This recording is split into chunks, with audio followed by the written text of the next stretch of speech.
الله أكبر الله أكبر الله أكبر الله أكبر الله أكبر الله أكبر الله أكبر الله أكبر الله أكبر الله أكبر الله أكبر الله أكبر كبيرا والحمد لله كثيرا وسبحان الله بكرة وأصيلا لا إله إلا الله وحده صدق وعده ونصر عبده وعز جنده وهزم الأحزاب وحده لا إله إلا الله والله أكبر الله أكبر ولله الحمد الحمد لله الحمد لله الذي أتم لنا شهر الصيام وأعاننا فيه على القيام وختمه لنا بيوم هو من أجل الأيام ونشهد أن لا إله إلا الله وحده لا شريك له الواحد الأحد أهل الفضل والإنعام ونشهد أن سيدنا ونبينا محمد رسول الله صلى الله عليه وسلم إلى جميع الأنام صلى الله وسلم وبارك عليه وعلى آله وأصحابه أهل التوقير والاحترام ومن تبعهم بإحسان إلى يوم يساق فيه المؤمنون إلى دار الخلود والسلام أما بعد فيا أيها الحاضرون أوصيكم وإياي بتقوى الله فقد فاز المتقون وافعلوا الخير لعلكم تفلحون واعلموا أن هذا يوم عظيم وعيد كريم وقال الله تعالى ولتكملوا العدة ولتكبروا الله على ما هداكم ولعلكم تشكرون الله أكبر الله أكبر الله أكبر ولله الحمد تقبل الله منا ومنكم صالح الأعمال وكل عام وأنتم بخير وعيدكم مبارك معاشر المسلمين jamaah salat Idul Fitri rahimakumullah. Marilah kita tingkatkan takwa kita kepada Allah Subhanahu wa taala. Takwa yang mempunyai arti memelihara diri dari segala bentuk kemusyrikan dan kemunafikan, serta selalu mentaati dan mengerjakan semua perintahnya dan menjauhi segala larangannya. Juga takwa yang dapat menumbuhkan amal-amal soleh yang nyata sebagai pembuktian kebenaran iman, sebab segala perbuatan manusia baik dan buruknya merupakan pencerminan imannya terhadap Allah Subhanahu wa taala. Allahu akbar, Allahu akbar, Allahu akbar walillahil hamd. Tidaklah terasa jika waktu berjalan dengan cepat. Rasanya baru kemarin kita mengucapkan marhaban ya syahrul Ramadan, selamat datang duhai bulan Ramadan. Akan tetapi di pagi hari ini Ramadan telah meninggalkan kita.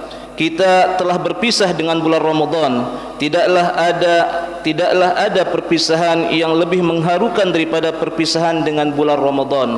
Hingga para malaikat, langit dan bumi pun ikut menangis atas kepergian Ramadan. Hal ini dijelaskan dalam satu riwayat yang datangnya daripada sahabat Jabir radhiyallahu taala anhu. Rasulullah sallallahu alaihi wasallam bersabda, "Idza kana akhiru lailatin min Ramadan, bakatis samawati wal ard wal malaikah musibah li ummati sayyidina Muhammad."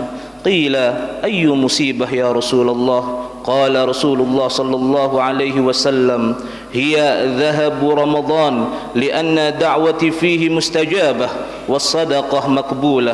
Ketika datang akhir daripada malam Ramadan, langit dan bumi serta malaikat menangis karena ada musibah yang menimpa umat Nabi Muhammad. Para sahabat bertanya, musibah apakah itu ya Rasulullah? Nabi menjawab, berpisah dengan bulan Ramadan, sebab pada bulan ini doa dikabulkan dan sedekah diterima. Ya ibadallah, kini bulan Ramadan yang mulia telah pergi. Bulan yang penuh rahmat dan ampunan itu telah tiada. Ia telah kembali kepada Rabbnya dan ia telah meninggalkan kita. Muwadda' ya Ramadan, audah alaina bil ghufran. Selamat kembali ya Ramadan, selamat jalan ya Ramadan, tinggalkanlah kami dengan ampunan dan kembalilah kepada kami dengan kasih sayang. Inilah potongan syair ungkapan perpisahan dengan Ramadan yang digubah oleh Al-Habib Abu Bakar Al-Adni. Ungkapan ini menerangkan bahawa sesungguhnya Ramadan tidaklah pergi selamanya. Hanya Ramadan pamit sebentar, hanya 11 bulan saja. Setelah itu ia akan dikembalikan lagi oleh Allah untuk menyapa hamba-hamba yang beriman. Akan tetapi ya ibadallah, ada sebuah pertanyaan terbesar bagi kita. Tatkala Ramadan kembali kepada Allah, apakah kita masih ditakdirkan akan bertemu dengannya pada tahun berikutnya, ataukah kita yang berpisah dengannya selama-lamanya? Karena dipanggil untuk menghadap keharibaan yang maha memiliki Allah subhanahu wa ta'ala. Ingatlah, tak ada seorang pun di antara kita yang dapat mengetahui kalau dirinya akan hidup sampai esok ataupun lusa, apalagi hidup sampai berjumpa dengan bulan Ramadan tahun depan. Sehingga perpisahan dengan Ramadan tidak perlu kita tangisi, karena sudah jelas tentu Ramadan pasti akan kembali. Akan tetapi yang perlu kita tangisi dan ratapi adalah ketika Ramadan ini menjadi Ramadan terakhir bagi kita, yang dimana di dalamnya kita lalai dalam mencari ridha Allah, kita lalai dalam meraih segala anugerah rahmat dan ampunan yang diberikan dan diturunkan oleh Allah subhanahu wa ta'ala. Allahu Akbar, Allahu Akbar, Allahu Akbar, walillahil hamdu. Jamaah salat Idul Fitri rahimakumullah, di momen yang mulia ini mari kita tingkatkan rasa syukur kita kepada Allah karena kita telah diizinkan dan diberikan kesempatan untuk menunaikan ibadah puasa bulan Ramadan pada tahun ini dengan penuh khidmat tanpa ada gangguan dan tantangan, baik itu gangguan musibah alam seperti gempa bumi dan sejenisnya maupun musibah bala fitnah, virus-virus penyakit yang masih menghantui dan berkeliaran di negeri kita ini. Ya ibadallah, semenjak terbenamnya matahari di sebelah barat kemarin sore hingga fajar menyingsing dari ufuk timur, suara takbir membesarkan asma Allah mulai menggema memenuhi angkasa alam raya. Ini sebagai pertanda bahawa kita sudah berada dalam suasana bahagia menyambut hari kemenangan, yaitu Idul Fitri 1446 Hijriah. Di pagi yang mulia ini, sebagai wujud syukur kita kepada Allah, mari kita tundukkan wajah kita untuk mengingat dan berzikir kepada Allah, mengagungkan dan memuji asma Allah, sebab dialah Allah yang menggerakkan denyut jantung kita, dialah Allah yang mengalirkan darah di sekujur tubuh kita, sehingga kita masih bisa menikmati dan menyambut datangnya hari Idul Fitri ini sebagai hari kemenangan setelah sebulan penuh melaksanakan ibadah puasa. Ma'asyiral muslimin, jamaah salat Idul Fitri rahimakumullah, kesempatan yang kita dapat saat ini belum tentu sama dengan yang didapatkan saudara-saudara kita yang lain. Betapa banyak saudara-saudara kita, keluarga kita yang dulu ikut salat Idul Fitri bersama kita, tapi sekarang mereka sudah tidak lagi bersama kita. Masih ingatkah kita dengan siapa kita bersaf pada salat Id tahun lalu? Masih ingatkah kita dengan siapa kita berjalan menuju masjid pada hari Idul Fitri tahun lalu? Masih ingatkah kita dengan siapa kita bersapa, ramah tamah, seraya bersalam-salaman saat kita selesai menunaikan salat Id pada tahun lalu? Masih ingatkah kita siapa yang menjelaskan tentang salat Id tahun lalu? Dan siapa yang senantiasa mengimami salat Id kita pada tahun-tahun lalu? Dan adakah kita bisa membayangkan kepada siapa kita dulu berhalal bihalal dan bersilaturahim di hari raya Idul Fitri tahun-tahun lalu? Sungguh mereka yang kita kasihi di sekeliling kita itu telah tiada bersama kita. Pada hari Idul Fitri ini mereka telah tiada. Banyak saudara-saudara kita yang pada Idul Fitri tahun lalu masih duduk bersimpuh di tempat yang mulia ini bersama kita, kini mereka sudah tiada. Mereka telah meninggalkan kita, meninggalkan suami atau istri mereka tercinta. Mereka telah meninggalkan anak-anak mereka yang kini hidup menjadi yatim dan piatu. Yang sungguh pada hari ini mereka tidak dapat lagi menikmati keindahan berkumpul bersama keluarga seperti pada tahun-tahun lalu, karena mereka telah dipanggil keharibaan Allah Rabbul Izzah. Semoga mereka semua, keluarga kita, saudara-saudara kita, bapak ibu kita, anak-anak kita, guru-guru kita yang kini sudah menjadi penghuni alam barzah, Semoga Allah Subhanahu wa taala memberikan pengampunan. Semoga Allah melapangkan kuburannya. Semoga Allah menjadikan kuburannya taman daripada taman syurga.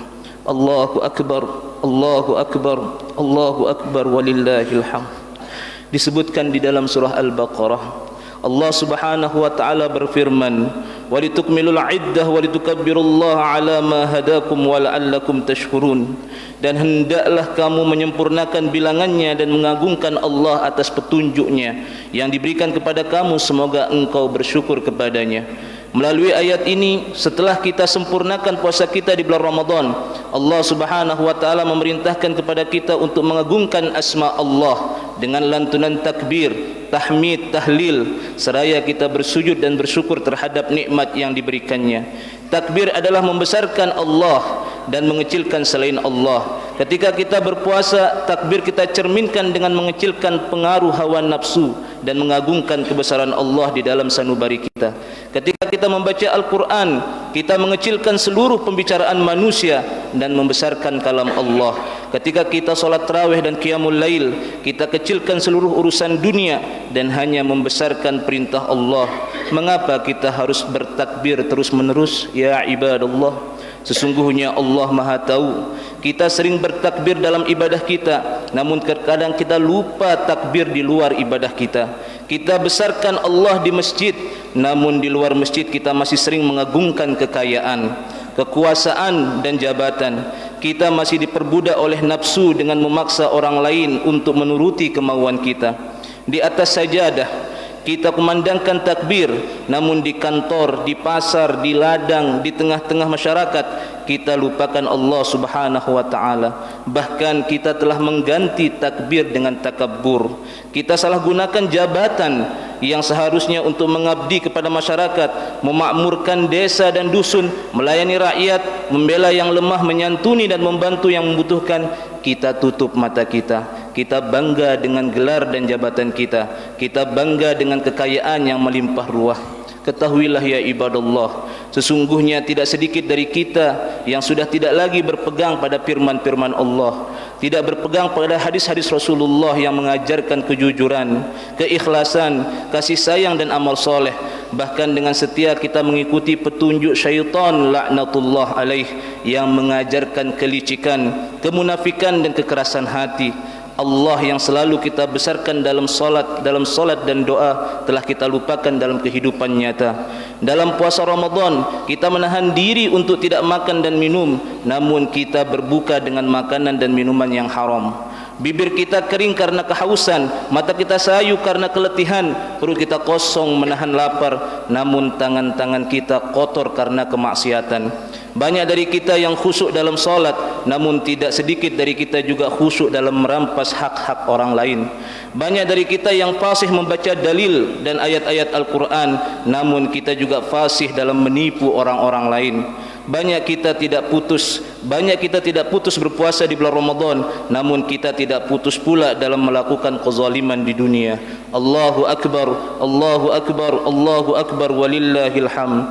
Salah satu kezaliman yang senantiasa kita lakukan ketika menjelang hari raya atau di saat hari raya Idul Fitri adalah dengan menahan atau mengurangi hak-hak anak yatim piatu dan fakir miskin. Banyak di antara kita yang mengabaikan anak yatim piatu dan fakir miskin, terutama di dalam pembagian infak, sedekah maupun zakat. Di zaman modern dan milenial ini, tatkala kita disebutkan nama anak yatim dalam pembagian santunan, sering kita menurunkan nominal pemberiannya. Bahkan tidak sedikit dari kita sudah merasa puas dengan nominal 10.000. Padahal jumlah kekayaan kita atau infak kita bisa mencapai puluhan juta bahkan ratusan juta, tapi kita bakhil terhadap mereka dan menutup diri akan mereka. Sebaliknya, tatkala para orang kaya yang kerja di kantoran itu disebutkan nama partner kerjanya, nama sahabatnya yang notabene adalah sama-sama orang yang memiliki kemampuan, justru mereka merasa malu memberikannya 100.000. Ini sungguh suatu kezaliman yang terjadi di akhir zaman. Ya ibadallah, ingatlah pesan Rasulullah sallallahu alaihi wasallam yang senantiasa beliau ucapkan tatkala beliau memasuki tanggal 1 Syawal. Beliau mengatakan, agnuhum anis sual fi hadzal yaum. kayakanlah mereka para fakir miskin, para yatim piatu dan atau orang-orang yang tak memiliki itu dari masalah meminta-minta pada hari raya Idul Fitri ini. Dan dalam sebuah riwayat yang lain juga Rasulullah sallallahu alaihi wasallam bersabda, zakatul fitr tuhratul lis-shaim minal lagwi war rafas wa tu'matul lil masakin. Hakikatnya zakat fitrah menjadi pembersih bagi orang yang berpuasa dari perbuatan yang tercela dan dari dosa, serta sebagai makanan bagi orang-orang miskin. Rawahu Abu Dawud. Dengan demikian, maka perintah agama sangatlah tegas. Kayakan mereka orang fakir miskin yang tidak sanggup itu pada hari lebaran Idul Fitri ini. Bebaskan mereka dari bertawaf, yakni berkeliling meminta-minta di hari besar yang mulia ini. Dan inilah inti hakikat ajaran Islam. Maksudnya supaya satu sama lain saling ringan meringankan, atau dalam peribahasa mengatakan berat sama dipikul, ringan sama dijinjing. Ma'asyiral muslimin jamaah salat Idul Fitri rahimakumullah. Di hari lebaran ini mari kita sama-sama membuka pintu pendapatan insidentil dari setiap para fuqara wal masakin, dan janganlah pernah mereka dihina serta dikata-katain dengan kalimat yang tidak pantas. Semestinya setiap orang yang memiliki kelebihan rizki yang diberikan oleh Allah harus malu di hadapan Allah bila di sekelilingnya masih berserak atau masih menjamurnya orang-orang fakir dan miskin. Secara alamiah, kondisi menjamurnya kemiskinan adalah penggambaran nyata dari kondisi kekayaan orang berada yang tidak banyak bermanfaat dalam mengurangi jumlah orang miskin di sekelilingnya. Allahu Akbar, Allahu Akbar, Allahu Akbar walillahil hamd. Sungguh nikmat sejati hanya ada pada diri yang selalu bertakwa dan bersyukur. Nikmat seperti itu merupakan kebahagiaan hakiki yang sungguh dirasakan sepanjang hari dan menjadi dambaan dari setiap seorang mukmin sejati. Akankah kita merasakan nikmat kebahagiaan di hari raya ini bila di saat yang bersama masih ada orang di sekeliling kita yang menangis terseduh-seduh?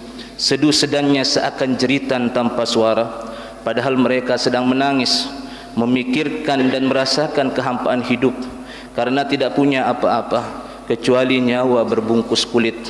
Dan juga akan sirnalah semua kebahagiaan pada hari yang mulia ini jika masih ada di sekeliling kita orang yang dengan nasib dan takdir yang ada padanya masih mengadahkan tangan mengharap sesuap nasi untuk dimakan, mengadahkan tangan untuk bisa melihat anak-anaknya berbahagia dengan pakaian baru, seperti mana ia melihat anak-anak orang lain yang bergembira berpakaian baru pemberian ibunya, sepatu baru hadiah dari sang pamannya. Alangkah malang nasibnya. Padahal sebenarnya mereka hanya tidak memiliki kesempatan, belum berkemampuan untuk mencari dengan mandiri karena tidak ada sumber pendapatan, karena hilangnya lowongan pekerjaan, PHK di mana-mana, tak ada pula yang mau berbalas kasihan. Sungguh mereka yang membiarkan kondisi seperti ini dan menganggapnya suatu hal yang biasa akan digolongkan kepada orang-orang yang mendustakan agama, sebagaimana firman Allah Subhanahu wa taala, ara'aital ladzi yukadzibu bid-din fadzalikal ladzi yad'ul yatim wa la yahuddu 'ala ta'amil miskin. Tahukah engkau orang-orang yang mendustakan agama itu, yaitu mereka-mereka yang menghardik dan menyanyiakan anak yatim dan tidak mendorong memberi makan orang-orang miskin. Surah Al-Ma'un. Marilah kita renungkan sejenak makna ayat di atas seraya melihat kondisi di sekeliling kita di mana terdapat puluhan bahkan ratusan anak yang sudah menjadi yatim piatu karena ditinggal orang tuanya wafat. Mereka hanya membutuhkan uluran tangan dan sesuap nasi untuk menyambung hidupnya, selembar pakaian untuk menutup badannya. Pada hari bahagia ini, anak-anak yatim di sekeliling kita akan terngiang dan teringat masa lalunya ketika orang tuanya masih hidup melindunginya. Lalu pada hari raya ini, kepada siapakah mereka harus memanggil ayah? Kepada siapakah mereka harus memanggil ibu? Kepada siapakah mereka meminta baju lebaran yang baru? Ataukah mereka akan kita biarkan menangis di atas batu nisan orang tuanya, seraya curhat tentang ketidakadilan dalam hidup sepeninggalan orang tuanya? Tidaklah seperti itu ya ibadallah. Tidaklah seperti itu wahai orang-orang kaya. Mereka adalah tanggung jawab kita semua. Allahu Akbar, Allahu Akbar, Allahu Akbar walillahil hamd. Dikisahkan di dalam sebuah riwayat yang datangnya dari Anas bin Malik, Kisah ini terjadi di kota Madinah Al-Munawwarah di pagi hari pada saat hari raya Idul Fitri.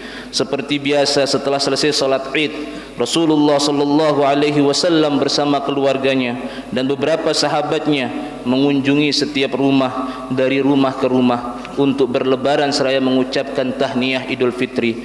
Ketika Rasulullah berjalan, beliau melihat sekumpulan anak-anak dengan senangnya bermain, gembira, berlari, tertawa merayakan hari lebarannya dengan menggunakan pakaian baru, sepatu baru serta memegang makanan yang dibuat oleh sang ibu. Rasulullah sallallahu alaihi wasallam amatlah senang melihat anak-anak yang ceria itu bermain hingga beliau sallallahu alaihi wasallam menghentikan langkah kakinya. Akan tetapi di saat beliau sallallahu alaihi wasallam memperhatikan kebahagiaan anak-anak tersebut, tiba-tiba Rasulullah secara tidak langsung menorehkan wajahnya ke salah satu sudut jalan di kota Madinah dan melihat kepada seorang gadis kecil yang sedang duduk sendirian di atas trotoar dengan berpakaian lusuh, kotor, compang-camping dan menangis terseduh-seduh. Rasulullah sallallahu alaihi wasallam pun bergegas mendekati gadis kecil itu. Gadis kecil itu menyembunyikan wajahnya dengan kedua tangannya sambil menangis. Kemudian Rasulullah sallallahu alaihi wasallam mengusap kepalanya dengan tangannya yang harum dan beliau bertanya dengan suara yang lembut, "Ma yabkiki ayyuhas sabi?" Duhai anakku, mengapa engkau menangis? Bukankah hari ini adalah hari raya? Tanya Rasulullah. Rasulullah yang memiliki hati yang lembut turut merasakan kesedihan yang mendalam melihat kondisi keadaan gadis kecil tersebut. Gadis kecil itu terkejut dan heran. Tiba-tiba ada orang yang bertanya dan peduli padanya. Ia kemudian menjawab dengan terbata-bata, tanpa menolehkan wajahnya dan tanpa mengetahui dengan siapa ia berbicara. "Da'ani ayyuhar rajul." Doakan aku wahai Tuan, biarkan aku sendirian. Seraya menahan dan memakan harta warisanku, dan ayah tiriku telah mengusirku dari rumahku sendiri, dan kini aku seperti apa yang engkau lihat duhai Tuan, berpakaian lusuh, kelaparan, kotor, sedih dan hina. Dan pada saat datang hari raya seperti ini, semua anak pasti ingin merayakan lebaran bersama orang tuanya. Aku melihat teman-temanku begitu gembira, bahagia, kumpul bersama keluarganya, sedangkan aku tidak seperti mereka. Aku teringat ayahku. Aku teringat ayahku. Itulah sebab aku menangis. Andaikan akan membiarkan aku seperti ini. Hari lebaran tahun lalu dia membelikan aku baju berwarna hijau, lengkap dengan sepatu baru. Aku sangat bahagia ketika itu, namun kini aku tidak akan mendapatkannya lagi karena aku telah menjadi yatim. Mendengarkan curahan cerita sang gadis kecil yang yatim itu, Rasulullah sallallahu alaihi wasallam semakin diliputi kesedihan yang mendalam. Tanpa disadari beliau meneteskan air mata yang membasahi wajahnya. Kemudian dengan penuh kasih sayang Rasulullah membelai rambut sang gadis kecil itu seraya berkata, "Ama tarda an akulaka aban wa Aisyatan umman wa Fatimah ukhtan wa Ali amman wal Hasan wal Husain ikhwatan."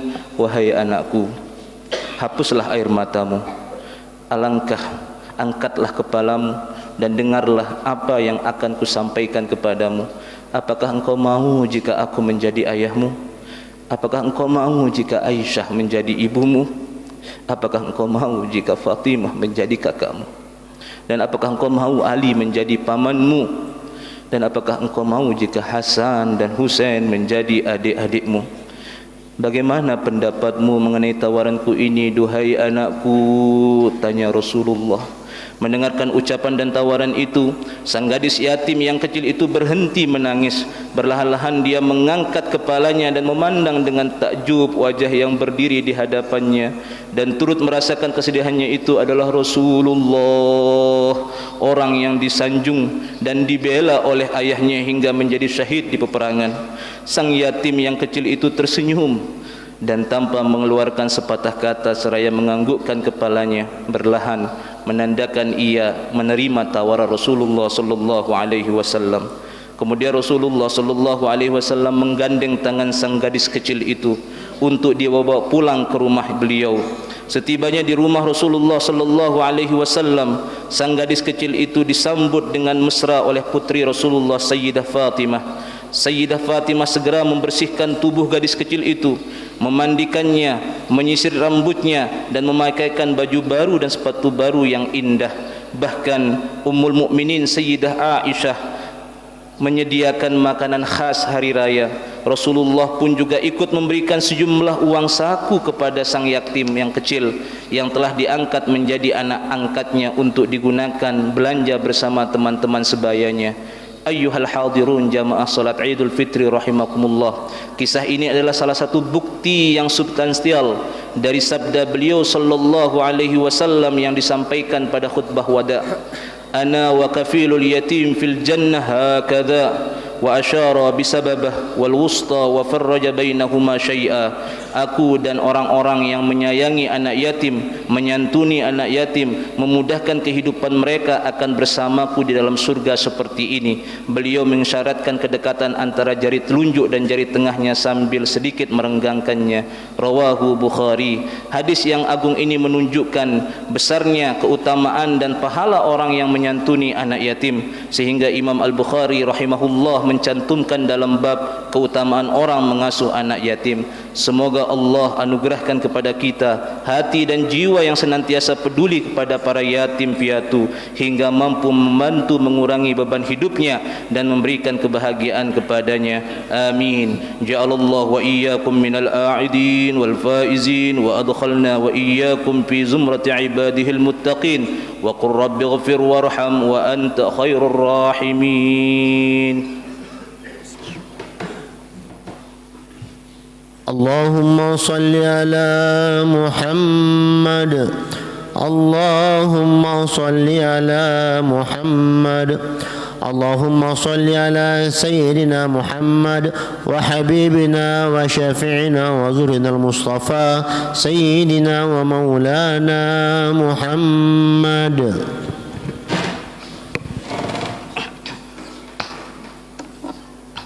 Allahu akbar, Allahu akbar, Allahu akbar, Allahu akbar, Allahu akbar, Allahu akbar, Allahu akbar kabira walhamdulillahi kathira wa subhanallahi bukratan wa asila.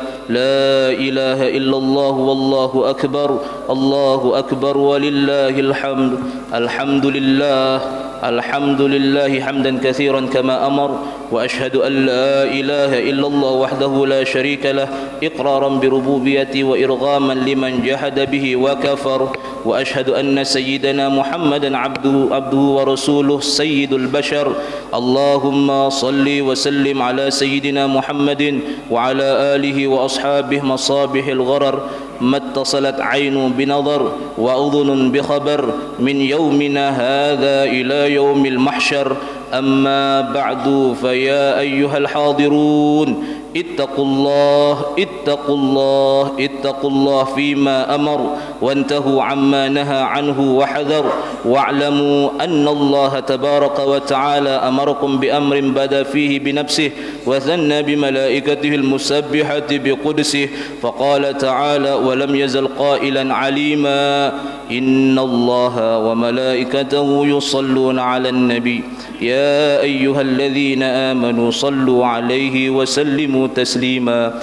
اللهم صل وسلم على سيدنا محمد جد الحسن والحسين وعلى آله وأصحابه خير الأهل الدارين خصوصا على أول الرفيق سيدي أبي بكر الصديق وعلى الصديق المصدوق سيدي أبي حفص عمر الفاروق وعلى زوج بنتين سيدنا عثمان ذي النورين وعلى ابن عمه الغالب سيدنا علي بن أبي طالب وعلى الستة البقين رضي الله عنهم أجمعين وعلى الشريفين سيدي شباب أهل الدارين أبي محمد الحسن وأبي عبد الله الحسين وعلى عمي الفاضلين على الناس سيدنا حمزة وسيدنا العباس وعلى بقية الصحابة أجمعين وعلى التابعين وتابع التابعين لهم بإحسان إلى يوم الدين وعلينا معهم برحمتك يا أرحم الراحمين. اللهم اغفر للمؤمنين والمؤمنات والمسلمين والمسلمات الأحياء منهم والأموات. اللهم أعز الإسلام والمسلمين وأذل الشرك والمشركين وانشر عبادك الموحدين وانصر من نصر الدين واحذل من خذل المسلمين ودمر أعداء الدين واعل كلمتك إلى يوم الدين. اللهم ادفع عنا البلاء والوباء والزلازل والمحن وسوء الفتنة والمحن ما ظهر منها وما بطن عن بلدنا إندونيسيا خاصة وسائر البلدان المسلمين عامة يا رب العالمين. اللهم أصلح لنا ديننا الذي هو عصمة أمرنا وأصلح لنا دنيانا التي فيها معاشنا وأصلح لنا آخرتنا التي فيما معادنا واجعل الحياة زيادة لنا في كل خير واجعل الموت راحة لنا من كل شر.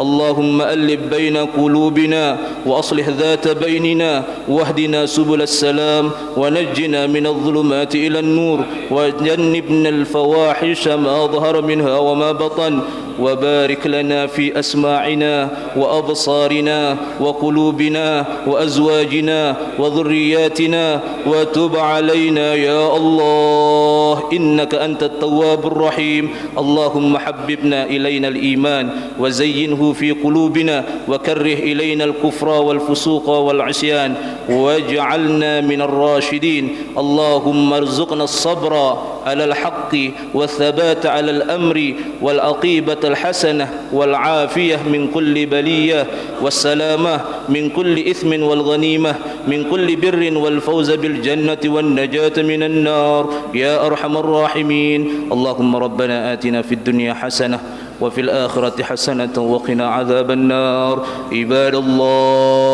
عباد الله إن الله يأمر بالعدل والإحسان وإيتاء ذي القربى وينهى عن الفحشاء والمنكر والبغي يعظكم لعلكم تذكرون.